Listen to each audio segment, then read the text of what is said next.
So let's continue to part 2 arsenicum album. Part 1 मध्ये आपण mental generals cover केले आहेत आर्सेनिकचे. पार्ट 2 मध्ये आपण गायडिंग सिम्पटम्स बघणार आहोत. तर गायडिंग सिम्पटम्समध्ये आपण स्लाइड स्टडी करूया. Burning pains, the affected parts burn like fire as if hot coals were applied to parts. Burning हे कॅरेक्टरिस्टिक की फीचर आहे आर्सेनिकचं. हॉट कोल्स वेअर अप्लाइड असं बर्निंग असतं. Burning relieved by heat, burning आहे परंतु relieved by heat आहे. Heat apply केल्यानंतरच आर्सेनिकला बरं वाटतं. Pains are maddening, burning like fire, hot needles or wires, better heat, acute and chronic burns aggravated by heat, hot drinks, hot applications, cannot bear the smell or sight of food. Great thirst for cold water, drinks often but little at a time, eats seldom but much. Unquenchable thirst आहे. Rapid emaciation with cold sweat and great debility of affected part. Marasmus, constitution मध्ये जसं बघितलं तसं weak constitution आहे, weakness आहे. States of lowered vitality. The prostration of arsenic is remarkable. With it, there is desire to move or to be moved constantly. The patient is exhausted from the slightest exertion. Exhaustion is not while lying still, but as soon as he moves, he is surprised to find himself so weak. So आर्सेनिकमध्ये शारीरिक थकवा, मानसिक थकवा, एनर्जीची कमी ह्या सगळ्या गोष्टी असतात. आर्सेनिकमध्ये शारीरिक थकवा असतो कारण की त्याला झोपेची कमतरता असते. त्याला कॉन्स्टंटली विचार केल्यामुळं हेल्थ बाबतीत त्याला भरपूर अँझायटी असते. तर या सगळ्या गोष्टीमुळे त्याला थकवा जाणवतो, एनर्जी लो असते. तो जे आहार खातो तो आहार पोषक नसतो, त्यामुळे तो फिजिकली सुद्धा वीक असतो. तर ह्या सगळ्या गोष्टीमुळे स्टेट्स ऑफ लोअर्ड व्हायटॅलिटी येते. म्हणजेच काय, तो उदास होतो, निराश होतो, हताश होतो. Symptoms generally worse from 1 to 2 p.m., 12 to 2 a.m. Complaints written annually, periodicity. Discharges of mucous membrane are acrid, thin and scanty. Coryza, saliva, sweat, etc. Nausea, retching and vomiting after eating and drinking. Cannot bear the sight or smell of food.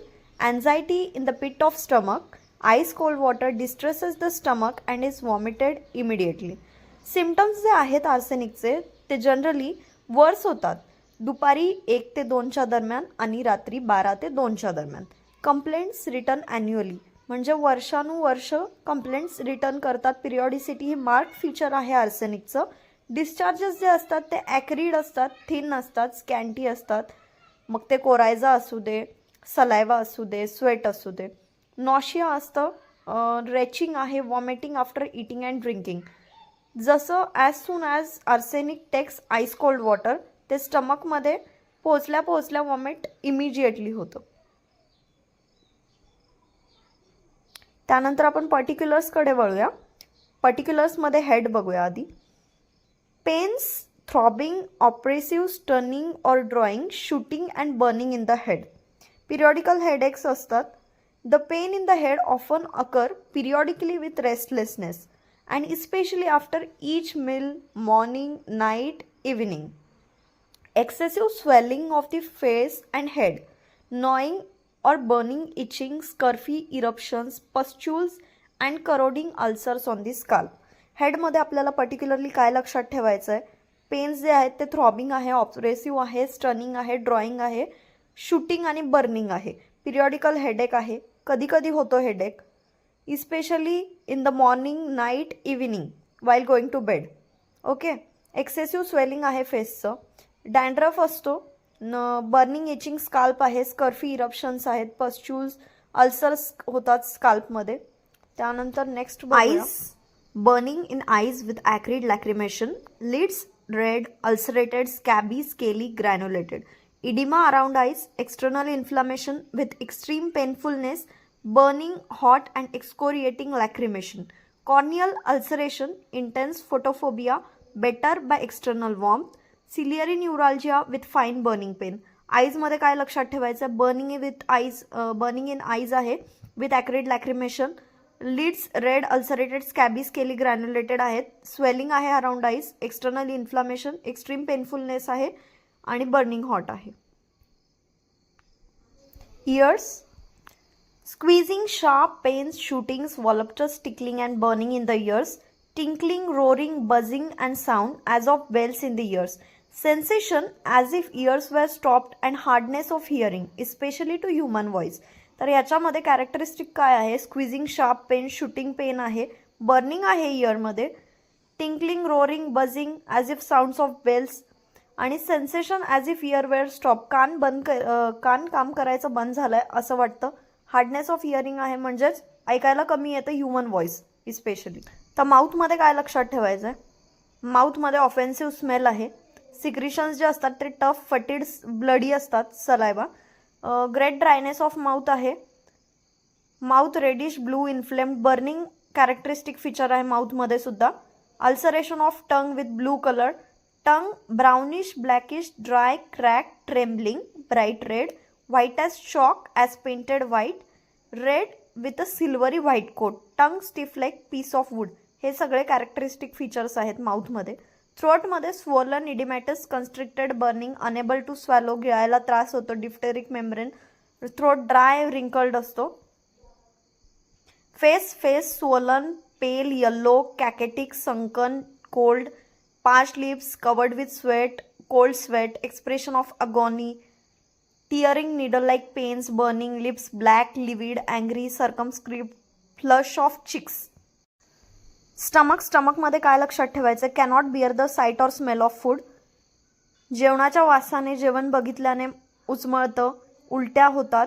Anxiety कुठे feel होते? At the pit of stomach. Burning pain आहे स्टमकमध्ये, प्रचंड जळजळ आहे. घशाच्या खाली जेव्हा जेवण पास होतं, अन्न पास होतं, तेव्हा घशामध्ये सुद्धा बर्निंग होतं, जळजळतं, तीव्र असं जळजळ असते. स्टमक एक्स्ट्रीमली इरिटेबल असतं. सीन्स ॲज इफ टर्न, फाटल्यासारखं स्टमकमध्ये पेन होतं. वॉमिटिंग कशाचं असतं? Bile, green coloured, brown, black, mixed with blood असं वॉमिटिंग असतं. ॲबडॉमेनमध्ये ग्नॉईंग, बर्निंग पेन्स असतात, लाईक कोल्स ऑफ फायर. प्रचंड अशी जळजळ, हीट ॲबडॉमेनमध्ये जाणवते. Relieved by heat, better by heat. Liver and spleen enlarged and painful, ascites and anasarca. Abdomen swollen, painful. Pain as from a wound in ॲबडॉमेन on coughing, पोटामध्ये जखम असल्यासारखं, coughing नंतर ॲग्रेवेशन होतं असं सेन्सेशन येतं. Rectum painful, spasmodic, protrusion of rectum. Tenesmus, again pain. Burning pain and pressure in rectum and anus. Next, respiratory system. Breathing, asthmatic, must sit and bend forward. Springs out of bed at night, especially after 12 o'clock. Unable to lie down for fear of suffocation. Attacks like croup instead of the usual urticaria. Breathing, asthmatic breathing असतं. बसायलाच पाहिजे त्याने किंवा पुढे वाकलं पाहिजे better भेटायला, त्याला बरं वाटायला. इस्पेशली रात्री झोपताना हा त्रास जास्त होतो. 12 नंतर तो झोपू पण शकत नाही, कारण की त्याला असं वाटतं मी झोपल्यानंतर मी सफोकेट होईल, म्हणजे गुदमरून मी मरू शकतो, अशी भीती आर्सेनिकमध्ये असते. Skin dry and scaly, cold, blue, wrinkled with cold, clammy perspiration like parchment, white and pasty, black vesicles and burning pain. So next modalities. Aggravation after midnight 1 to 2 AM or PM. From cold drinks or food when lying on affected side or with the head low. Amelioration from heat in general except headache, which is temporarily. Better by cold bathing, burning pain, better by heat. We are ending up with part 2. जाता जाता एक छोटीशी story सांगेल आनंद नावाच्या आर्सेनिकची. आनंद नावाचा एक व्यक्ती राहत होता एका गावामध्ये. तो खरं तर साधा आणि हल्लीच्या जीवनातील सगळ्या चिंतांमध्ये हरवलेला एक माणूस होता. तो अत्यंत चिंताग्रस्त होता. त्याला सतत असं वाटायचं की काहीतरी वाईट होईल माझ्यासोबत. आनंद रोज ऑफिसमध्ये जात होता, पण त्याच्या मनात एक विचार सतत घोळत होता. माझं भविष्य काय होईल? तो ऑफिसमध्ये काम करत असताना खूप थकलेला आणि अंधुक वाटत होता. पोटात गडबड आणि प्रत्येक लहान गोष्टीवर त्याला घबराट वाटत होती, राग येत होता, चिडचिड होत होती. त्याला सतत असं वाटायचं की आत्ता काहीतरी वाईट होईल, मग काहीतरी वाईट होईल. मग तो आपल्या कामातील छोटीशी गडबड देखील मोठ्या समस्येसारखी घेत असे. पचनाचा त्रास, थकवा, आनंदला पोटात अस्वस्थ होत होतं. कधी उलट्या तर कधी मळमळ, कधी जुलाब तर कधी पोटात जळजळ. काय होतंय काय समजेनाच त्याला. आनंद एका वेगळ्या स्थितीत जगत होता. त्याच्या मनात कायम काळजीची लाट येई. पण मी काय करायचं या प्रश्नाने त्याला हैराण. एक दिवस आनंदच्या घरातील कोणीतरी त्याला एका होमिओपॅथी डॉक्टरच्या सल्ल्यानुसार आर्सेनिक अल्बमचं औषध घेण्याची शिफारस केली. आनंदला ऐकून आश्चर्य वाटलं. आर्सेनिक? पण विष असतं ना? त्याने विचारलं. डॉक्टर हसून म्हणाले, हे औषध विष नाही, ते तुमच्या मानसिक आणि शारीरिक तणावासाठी आहे. योग्य खुराकाने तुम्हाला आराम मिळेल. आनंदने ते औषध घेण्याची सुरुवात केली. थोडे दिवसांनी त्याच्या पचनामध्ये सुधार जाणू लागला. शरीराचा थकवा कमी झाला. मेंदूमध्ये येणारे जास्तीचे विचार कमी झाले. काळजी कमी झाली. तेव्हा त्याच्या मनामध्ये एक शांतता येऊ लागली. त्याला पटलं की होमिओपॅथीचं आर्सेनिक हे उत्तम औषध आहे. आणि आनंदला आनंद मिळाला आणि आनंदच्या नावाच्या प्रमाणे तो आनंदी राहू लागला. थँक्यू.